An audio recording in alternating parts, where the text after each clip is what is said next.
So we are in this sermon series on the book of Revelation, and I want to take a minute to catch you up because some things have been happening, and I want you to notice a little theme that shows up, a little trick that John plays again and again and again.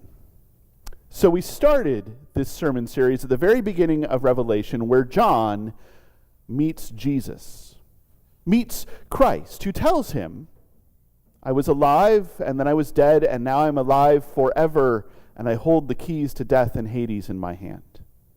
And that was our reminder that even in this strange and terrible book, Christ is at the center. And the Christ who is at the center is the Christ who we know. This is not some strange new guy showing up with the same title who acts entirely different from the Christ who we encounter in the Gospels and in worship and in prayer. It is the Christ who we know, who came into the world for the sake of the world. Then we skipped a little montage, and we found John in the throne room of heaven, God holding a scroll that was sealed with 7 seals and worrying that no one would be worthy to open this scroll, to get this show on the road to bring the world to its end. And John heard about the Lion of Judah who was going to come and open the scroll. The Lion of Judah with sharp fangs and terrible claws and a mighty roar. And then John turned and saw the Lamb who had been slaughtered for the sake of the world. And was told that it was this Lamb who had come into the world for the sake of the world, who was worthy of opening the scroll. Then we skipped the opening of the scroll, but the scroll was opened, and with every seal that was broken, terrible things came to the world. Terrible, awful destruction came to the world, and people were cowering, hiding in caves, asking the mountains to fall on them and save them from the wrath of the Lamb, as though that makes sense. And John heard about this remnant who would be saved, these 144,000 people who would get out alive, and then turned and saw a multitude so great it could not be counted from every land and nation and language. Do you see the trick? John sets us up with these big cinematic pieces, these big bits of destruction, these expectations about power, and then pulls the rug out from under us and reminds us of the Christ who we know.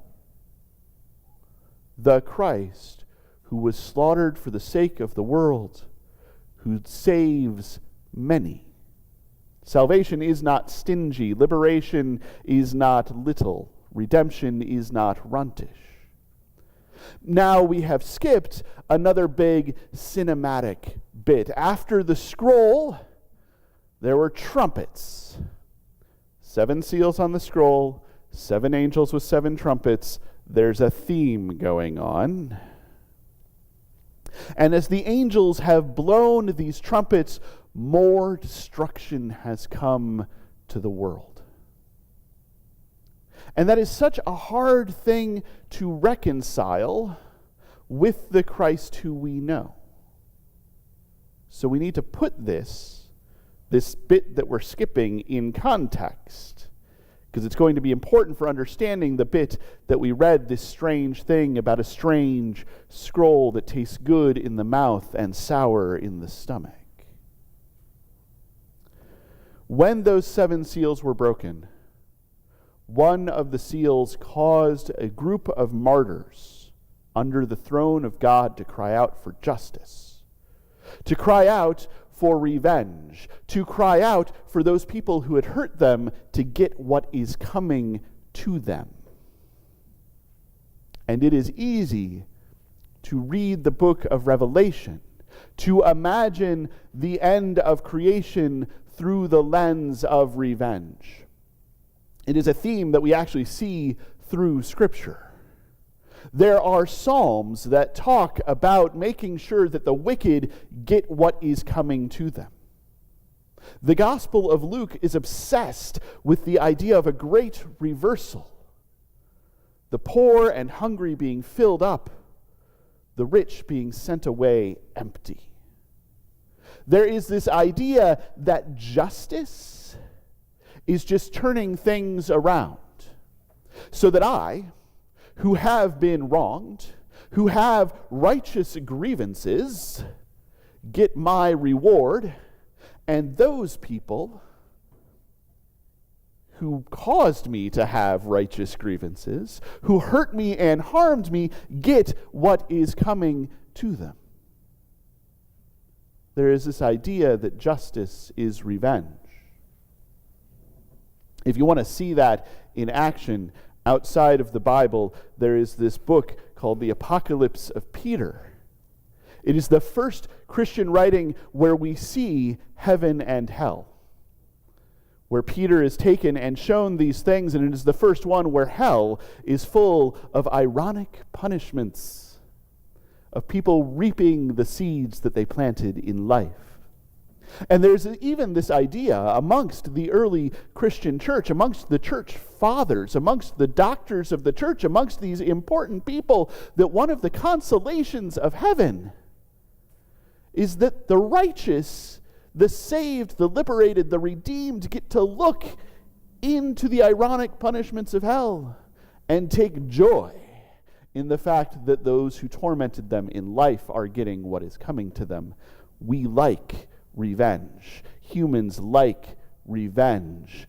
The powers of sin and death and everything that makes life less love revenge. It can feel so right. It is easy to read the book of Revelation through that lens. But there's a scholar, Adela Collins, if I'm remembering the name correctly, there is a scholar who says, and I think she's right, the book of Revelation is ultimately a hopeful book. That is what this series is going for. The book of Revelation is ultimately a hopeful book. But it makes room.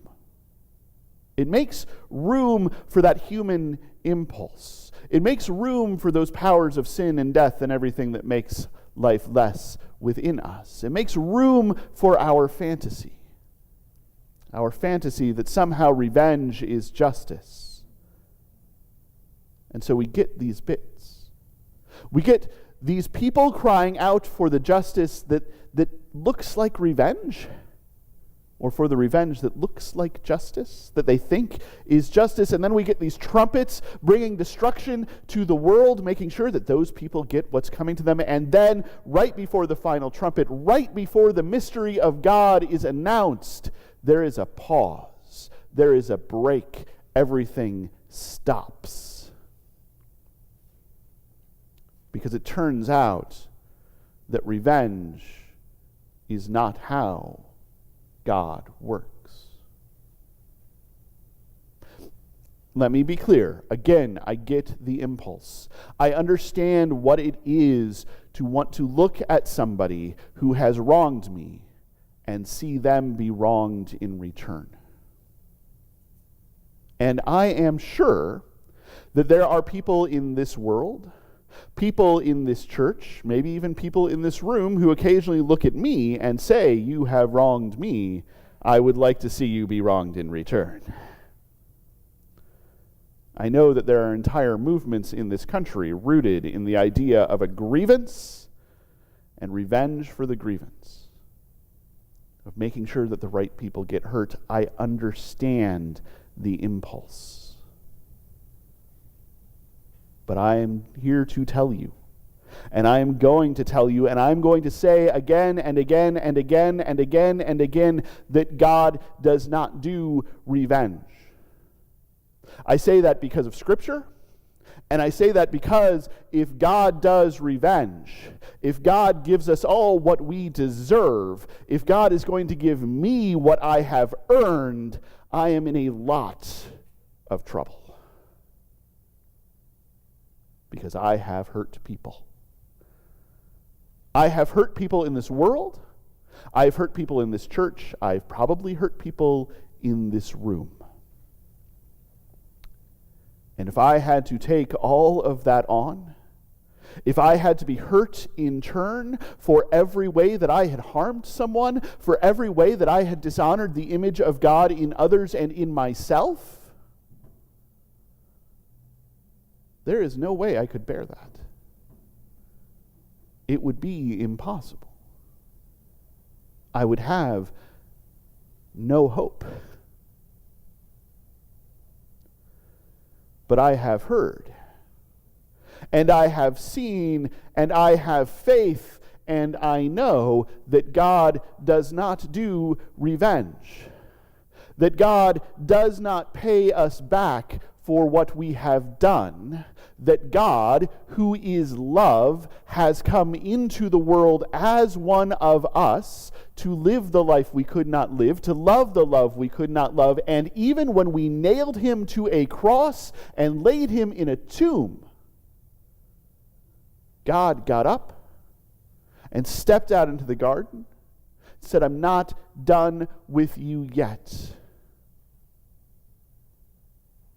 Christ did not come to the world to condemn it, but to redeem it, to restore it, to free it, to save it. And that includes all of you, and that includes me, and that includes everyone. So what do we do with this weird little scroll and this strange little moment where John hears thunders and is told not to write down what they said, and is handed the scroll and told to eat it? What is this scroll? I think it might be that idea that justice and revenge are the same thing. That tastes good in the mouth. That is a brilliant fantasy when I can cut out the implications and just make sure that the people who I am mad at right now are getting right what is coming to them. It tastes good in the mouth. But when we see it, when we encounter it, when we live it in all of its fullness and in all of the consequences that that bears for us, it is sour in the stomach. It is horrifying. It is not something that the God who is love could possibly do, because if God did that, God could not be the God of love. It is not something that Christ could do, because if Christ did that, then Christ would not have come into the world to redeem it, but to destroy it. It cannot be justice, because then justice is monstrous, because justice is then unacceptable. God does not do revenge. And the justice of God is not destruction, but mercy. Let me say that again, especially today. The justice of God is not destruction. It is not revenge. It is not hatred. It is mercy. That is what God is offering. That is what God keeps offering. That is what God keeps asking for. Here is mercy, be merciful. Here is mercy, embrace mercy. Here is mercy, know that God has mercy on you. And when you taste that sweetness of revenge in your mouth, know that if you accept it, if you swallow revenge, it will destroy you. It will ruin you. It will turn your stomach. But if you take the cup of blessing, if you take the cup of mercy, if you take what God is actually offering, it will not only taste sweet in the mouth, but it will fill you. It will sate you. It will make things better. And that is what I think we are being offered here.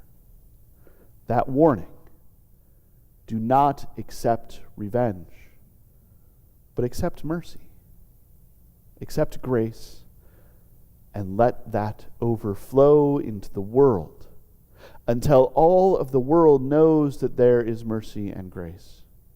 Until all of the world knows that there is redemption and salvation and liberation. Violence. The violence of God, the violence that we so often expect, is a fantasy. The reality is the reign of love for all. Thanks be to God.